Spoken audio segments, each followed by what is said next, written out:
क्या मामला है, थोड़ा सा इस बारे में बताइए। इसमें मैंने देखा था, इसमें सलमान अजहरी साहब के खिलाफ भड़काऊ भाषण को लेकर के एफआईआर करी गई है। 3 जगह अलग अलग एफआईआर हुई, उसमें से 2 जगह से तो उनको बेल ग्रांट हो गई है जी। मगर अभी एक में बेल ग्रांट नहीं हुई, तो उनको साबरमती जेल में भेज दिया गया है जो अहमदाबाद में है जी। मगर अच्छी बात यह है कि अभी पीसी रिमांड पे चल रहे थे मौलाना साहब। ठीक है। पीसी रिमांड इनका ग्रांट नहीं हुआ है, बढ़ाया नहीं गया है, पुलिस कस्टडी से हटा करके इनको जेसी में भेज दिया गया है, जो जुडिशियल कस्टडी बोलते हैं, न्यायिक हिरासत में। ठीक है। वहां क्या है कि जेल में है, वहां कोई टॉर्चर नहीं, कोई कुछ नहीं इनका होगा। ठीक है। पीसी रिमांड पुलिस वाले मांगते हैं, जैसे कोई सबूत इकट्ठा करना है या कुछ करना है, उसको बोलते हैं पीसी रिमांड। ठीक है। अब जज साहब ने पीसी रिमांड आगे नहीं बढ़ा करके इनको क्या है जुडिशियल कस्टडी में भेज दिया है। अच्छा, इनके खिलाफ इस एफआईआर में 2 सेक्शन है खाली, 153B और 505(2). अब इसमें मैक्सिमम पनिशमेंट की बात करें तो इसमें मैक्सिमम पनिशमेंट 3 इयर्स का है। ठीक है। अच्छा, अभी एक जजमेंट आया था Arnesh Kumar versus state of Bihar का, उसमें था कि अप टू 7 इयर्स, यानी जिसमें 7 साल की तक की सजा है उसको थाने से ही बेल आउट कर दिया जाए। अच्छा। तो अगर पुलिस चाहती तो उसका भी अरनेश कुमार का जो जजमेंट है, उसकी गाइडलाइंस है, उसको फॉलो करके उनको बेल आउट कर सकते थे। ठीक है। मगर कभी कभी क्या है कि पुलिस किसी के इशारे पे मान लो या जो भी है, ठीक है। इनको मतलब मकसद क्या है कि जिसने भी कंप्लेन करी है उसका मकसद है इनको टॉर्चर करना। बिल्कुल सही। जैसे हमारे वहां कहते हैं कानून क्या है, प्रोसेस इज पनिशमेंट, जो प्रक्रिया है यही पनिशमेंट है। आज यहां पेशी, कल वहां पेशी, कल वहां, परसों वहां, मतलब घूम घूम के कि आदमी। अच्छा, इन्होंने इनकी स्पीच मैंने सुनी, जब सुनने में आया कि हेट स्पीच में मौलाना साहब ने, तो मैंने कहा मैं भी देखता हूँ क्या हेट स्पीच है। तो उन्होंने उसमें वही बोला है कि अभी इनका कुत्तों का वक्त है, हमारा वक्त आएगा। तो स्पेसिफिक नाम किसी का नहीं लिया। फिर इनका एक क्लेरिफिकेशन भी मैंने देखा था, कोई यूट्यूब पे डाला था कि भाई फिलिस्तीन का और इजराइल का जो युद्ध चल रहा है, तो उसके रिगार्डिंग इन्होंने बोला कि भाई अभी कुत्तों का वक्त है और हमारा आएगा, हमारा दौर आएगा। तो इसमें किसी का नाम नहीं लिया। इसमें अभी देखो एक राहत इंदौरी साहब के खिलाफ भी पहले ये मैटर चला था कि इन्होंने भड़काऊ भाषण दिया है कि सरकार चोर है, सरकार चोर है। तो उनके पास जब इन्वेस्टिगेशन के लिए लोग गए तो उन्होंने कहा भाई मैंने ये थोड़ी बोला कहाँ की सरकार चोर है, तो कहीं की भी हो सकती है, कहीं की भी हो सकती है भाई, ब्रिटेन की, अमेरिका की, कहीं किसी कंट्री का नाम नहीं लिया। तो उसमें एक मजाकिया तौर पे बोला कि जो बताया गया कि पुलिस वालों ने कहा कि हमें नहीं पता कहाँ की सरकार चोर है, तो उनका मैटर दफा दफा हो गया। वैसे इसमें है कि किसी का नाम नहीं लिया गया है भाई।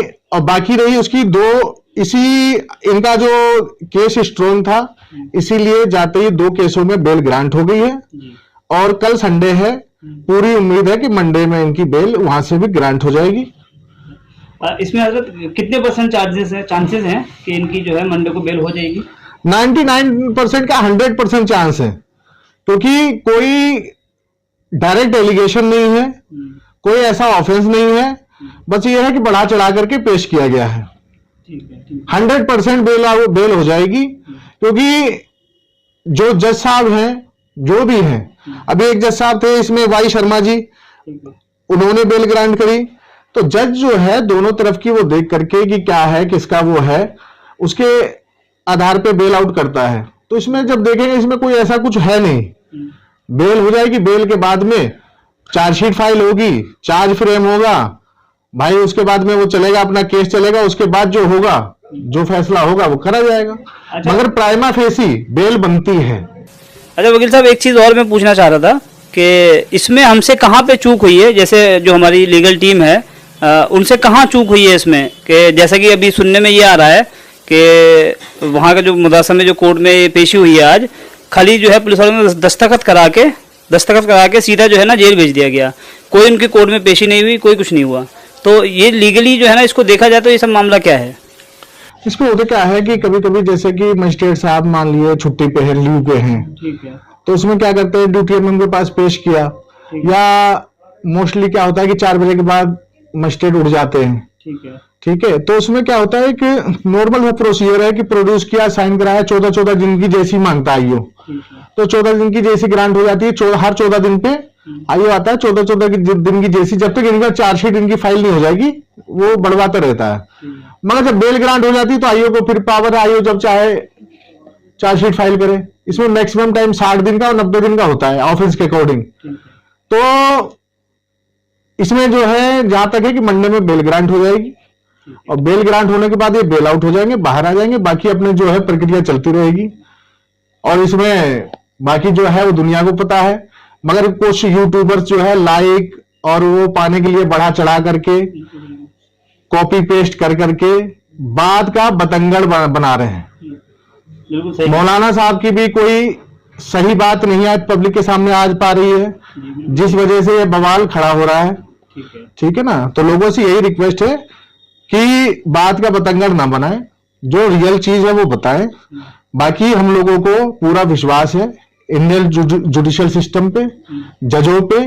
भाई जो होगा इंसाफ होगा, जो है लॉ है सबके लिए बराबर है, कोई उसमें दिक्कत वाली बात नहीं है और ना कोई परेशानी की बात है। पीसी रिमांड से हट करके जेसी में जुडिशियल कस्टडी में चले गए हैं। बेल ग्रांट होगी, बेल बॉन्ड फर्निश्ड होगा। अब ये भी हो सकता है कि बेल बॉन्ड फर्निश्ड हो तो उसमें क्या होगा, पुलिस वेरिफिकेशन भी होती है। कोई जज जैसे देखता है कि आपका साउंड श्योरिटी नहीं है, मान लीजिए एफडी नहीं है या श्योरिटी पे कोई डाउट है, तो 1-2 दिन उसमें टाइम लग जाता है बेल बॉन्ड में वेरिफिकेशन में। तो ऐसा नहीं कि मंडे में बेल हो तो मंडे में ही बाहर आ जाए, हो सकता है 1-2 दिन बेल बॉन्ड वेरिफिकेशन में भी लग सकते हैं। वकील साहब, मैं एक चीज और पूछना चाहता हूँ कि हमने तो ये देखा है पूरे केस में आज लगभग 15 दिन होने जा रहे हैं, कभी कहीं की पुलिस कभी कहीं की पुलिस उनको कस्टडी में ले लेती है, रिमांड में ले लेती है। हमें जो समझ में आया वो ये कि उनको सिर्फ और सिर्फ परेशान किया जा रहा है और कुछ भी नहीं। क्या वकील साहब इसमें जो है ऐसा नहीं हो सकता कि ये जितने भी मामले हैं, मतलब मुदासा ले लो आप, चाहे अहमदाबाद ले लो, चाहे राजस्थान ले लो, कहीं का भी केस है, ये सारे के सारे केस एक कोर्ट में आ सके? बिल्कुल हो सकता है। तो इसमें जो अलग अलग स्टेट में है तो इसके लिए अलग अलग स्टेट के लिए क्या सुप्रीम कोर्ट में एक लगेगी पिटीशन लगा करके, एक जगह के लिए वो करा जा सकता है कि एक ही जगह सुनवाई हो। जो है अलग अलग है, एक जगह क्लब करके एक जगह चले, ऐसा हो सकता है, पॉसिबल है, कोई बड़ी बात नहीं है।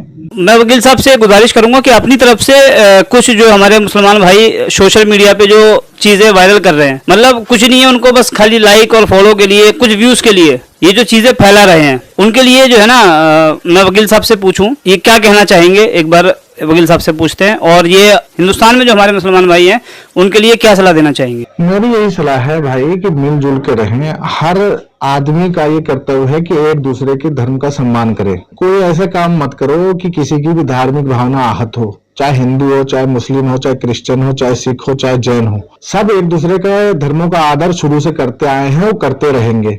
इसमें कुछ शरारती तत्व हैं जो एक दूसरे को भड़काने के लिए, पॉलिटिकल लाभ लेने के लिए, वोटर को एक तरफ एक